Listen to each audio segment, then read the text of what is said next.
TCH पर हाजिर हूं इजराइल, फलस्तीन, लेबनान, ईरान, मिडिल ईस्ट और इसके बहाने सारी दुनिया की खबरें लेकर। जंग के हालात क्या हैं, दो वीडियो से आप समझ लीजिए। पहला वीडियो आप देखिए, इसमें छत पर खड़े होकर लेबनान का एक बंदा आराम से म्यूजिक बजा रहा है और आप देखेंगे उसके बैकग्राउंड में ईरान से मिसाइलें जा रही हैं हाइफा यानी इजराइल की तरफ। और दूसरा वीडियो आप देख रहे हैं जिसमें इजराइल की सड़कों पर बवाल मचा हुआ है, आपस में ही लोग लड़ रहे हैं। शायद कितनी जल्दी सेफ हाउस में घुस जाएं, कितनी जल्दी बंकरों में घुस जाएं, अपनी जान बचा लें, इसके लिए आपस में लड़ाई हो रही है। एक और वीडियो आया था जिसमें एक आदमी सिर्फ चड्डी पहन के सड़क पर निकल गया था सेफ बंकर में जाने के लिए। वो वीडियो मैं यहां पर दिखा नहीं सकता, लेकिन इजराइल में तबाही मची हुई है, हालत खराब है। जिस तरह के वीडियोस आ रहे हैं, अगर इजराइल के अखबारों की आज की हेडलाइंस देखेंगे तो जिस तरह के तस्वीर लगी हुई है, जिस तरह के वीडियोस आ रहे हैं, इन सारी चीजों को देखकर समझ में आ रहा है कि इजराइल के साथ वो हो रहा है जो उसने सोचा नहीं था। असल में अमेरिका के भरोसे था इजराइल, और अमेरिका भी हमेशा इजराइल के साथ खड़ा रहा ही है, इसमें कोई दो राय नहीं है। जो जहाजें हैं इजराइल के पास, जो बम हैं, जो सारी चीजें हैं, वो अगर अमेरिका, ब्रिटेन और बाकी सारी कंट्रीज नहीं होती तो उनके पास नहीं होता। तो उनके भरोसे था, उसको लगा था कि हम जंग शुरू करेंगे और फिर मजबूरन पीछे पीछे अमेरिका हमारे साथ शामिल हो जाएगा। लेकिन ईरान ने पहली बेवकूफी तो की थी, हमले की पूरी संभावना थी, लेकिन उसके ऑफिसर्स, उसके साइंटिस्ट अपने अपने घरों में सो रहे थे, बंकर में नहीं सो रहे थे। ये बात मैंने कई बार कही है कि पहली गलती तो की थी, इसलिए पहला जो चोरों की तरह छुप कर वार किया इजराइल ने, उसमें तो नुकसान ईरान का निश्चित तौर पे हुआ। लेकिन 18 घंटे में ईरान ने खुद को दोबारा से खड़ा कर लिया और बहुत होशियारी के साथ अपनी स्ट्रेटजी को प्लान किया। यह बताया दुनिया को कि हम एक प्रोफेशनल आर्मी हैं, जहां सीनियर्स के मरने के बाद जूनियर्स तुरंत खड़े रहते हैं उनकी जगह लेने के लिए। तो इतने सारे अफसरों की शहादत के बावजूद ईरान ने स्टैंड लिया और बहुत कायदे से स्टैंड लिया। इस स्टैंड को बहुत समझने की जरूरत है। ये एक ऐसी इंपॉर्टेंट चीज है जो अक्सर मिस हो जा रही है, जो भी एनालिसिस मैं देख रहा हूं या पढ़ रहा हूं उसमें। ईरान ने यह तय किया कि इजराइल पर तो हम जबरदस्त हमला करेंगे, ऐसा हमला करेंगे कि इजराइल दहल जाएगा। यह बात तो बिल्कुल क्लियर थी कि उसमें कहीं से कोई रोक टोक, कोई दबाव छिपाव नहीं था। लेकिन साथ में यह तय किया कि अमेरिका के जो ठिकाने हैं अगल बगल, या ब्रिटेन के जो ठिकाने हैं अगल बगल, उन ठिकानों के ऊपर हम हमला नहीं करेंगे। यह बेहद होशियार और दिमाग से बनाई हुई स्ट्रेटजी थी, नी जर्क रिएक्शन करके कुछ ऐसा कर देने के कि तुरंत अमेरिका लड़ाई में शामिल हो जाए। इसकी जगह ऐसी तकनीक अपनाई गई, ऐसा तरीका अपनाया गया जिसमें सिर्फ इजराइल पे हमला करेंगे, किसी और पे हमला नहीं करेंगे। ना तो अपने पड़ोसी अरब मुल्कों पे हमला करेंगे जिनके बारे में जानता है ईरान की वो इजराइल के साथ अंदर अंदर खड़े हैं, और ना ही अमेरिका या इंग्लैंड के किसी बेस पर हमला करेंगे। देखिए, एलन मस्क का कल 2 ट्वीट बहुत ज्यादा वायरल हो रहा था। पहला वो ट्वीट था जिसमें वो कह रहे थे कि हम स्टार लिंक का एक्सेस देंगे ईरान को ताकि वहां इंटरनेट की सेवाएं चलती रहें।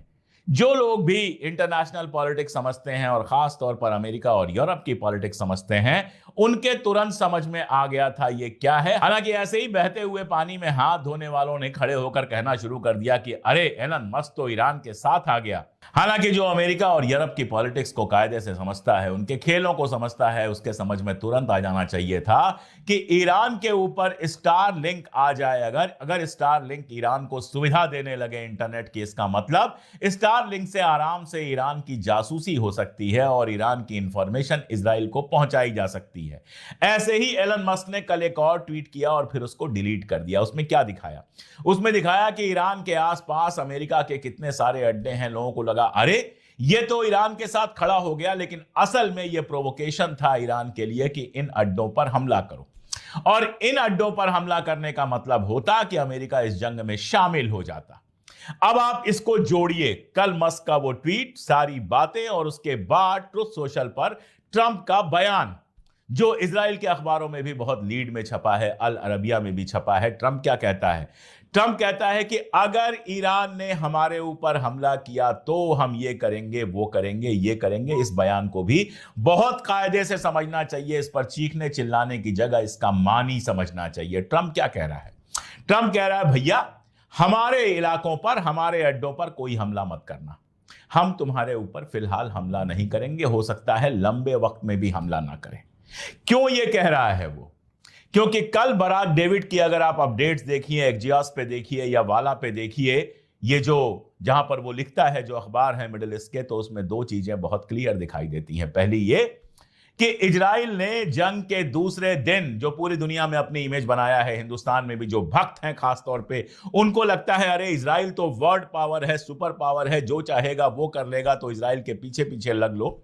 2 दिन की लड़ाई में इजराइल अमेरिका के सामने पहुंच गया हाथ जोड़े कि भैया तुम भी जंग में शामिल हो जाओ, तुम आओ, तुम्हारे बिना ईरान का मुकाबला करना हमारे लिए पॉसिबल नहीं है, अगर तुम नहीं साथ में होगे तो ईरान हमारा सत्यानाश कर देगा। बराक का ही आगे का अपडेट देखिए। बराक ने बिल्कुल क्लियर किया कि अमेरिका के जिन अधिकारियों से उसकी बात हुई है, उन अधिकारियों ने कहा कि हम ईरान के खिलाफ जंग में शामिल नहीं होने जा रहे हैं।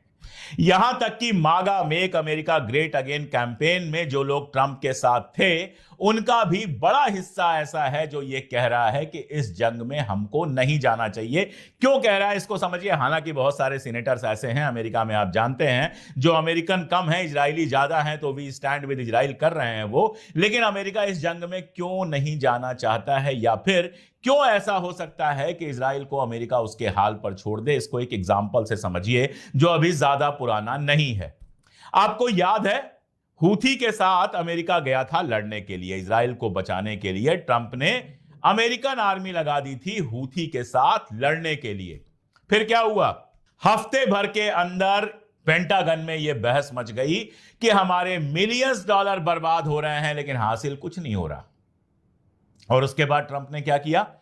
चुपचाप हूथी के साथ समझौता कर लिया कि भाई तुम हमारी जहाजों पर हमला नहीं करोगे। हूथी ने कहा आपसे हमारी कोई दुश्मनी है ही नहीं, आप ही चले आते हैं इजराइल के बाप बन के हर बार सबसे लड़ने के लिए, आप यहां से निकल लीजिए, हम आपके ऊपर हमला नहीं करेंगे। और चुपचाप ट्रंप हूथी से निकल गया, मतलब यमन से निकल गया। यमन में बहुत सारे उस समय खबरें प्लांट हो रही थी कि इधर से सऊदी अरबिया आक्रमण करेगा, उधर से ये करेगा, ये करेगा, वो होगा, यमन के ऊपर कब्जा हो जाएगा, वगैरह वगैरह सारी खबरें आई थी। लेकिन सारी खबरें 4 दिन में खत्म हो गई। अमेरिका चुपचाप वहां से बिना इजराइल